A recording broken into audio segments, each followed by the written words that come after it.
Welcome to an in-depth look at one of the most transformative conflicts of the 19th century, the Russo-Turkish War of 1877 to 1878. This war not only reshaped the Balkans but also signaled the beginning of the end for the Ottoman Empire as a dominant force in the region. Stay tuned as we explore the causes, battles, and aftermath of this pivotal war, and what it all means for European history. The Ottoman Empire, once a sprawling and mighty realm, was in steep decline by the mid-19th century. This sick man of Europe, as it was often called, struggled to maintain its grip on vast territories, particularly in the Balkans. This decline coincided with the rise of nationalist movements among the empire's diverse ethnic groups, many of whom yearned for independence and self-determination. One of the most notable uprisings occurred in Bulgaria in 1876. The April Uprising was a bold but ultimately tragic attempt by Bulgarian nationalists to overthrow Ottoman rule. The rebellion was crushed with extreme brutality, resulting in tens of thousands of deaths. These atrocities shocked European public opinion, with reports and photographs circulating widely, sparking outrage and sympathy for the Bulgarian cause. Meanwhile, the Russian Empire saw an opportunity. Russia had long harbored ambitions of expanding its influence in the Balkans and weakening Ottoman control of the strategic Bosphorus and Dardanelles Straits.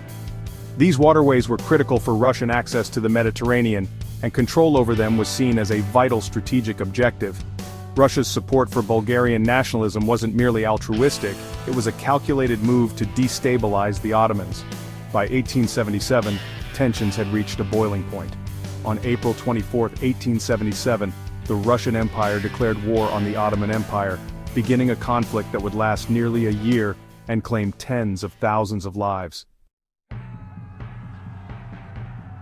The war was brutal from the start. Both sides employed scorched-earth tactics, devastating local populations. Civilians often bore the brunt of the violence, with towns and villages destroyed, crops burned, and countless lives lost. The Russian army, under the leadership of figures like General Mikhail Skobelev, advanced into Ottoman territory, but met fierce resistance.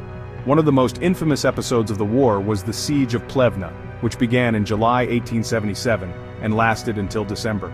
The Ottoman forces, commanded by General Osman Pasha, turned the city into a fortress, holding off the Russian army for months. The siege was marked by intense battles, high casualties, and a test of endurance for both sides. After multiple failed assaults, the Russians, with assistance from their Romanian allies, finally broke through. The fall of Plevna was a turning point, crippling Ottoman morale and clearing the way for further Russian advances. By January 1878, the Russian army had captured Adrianople, modern-day Edirne, and was poised to march on Constantinople.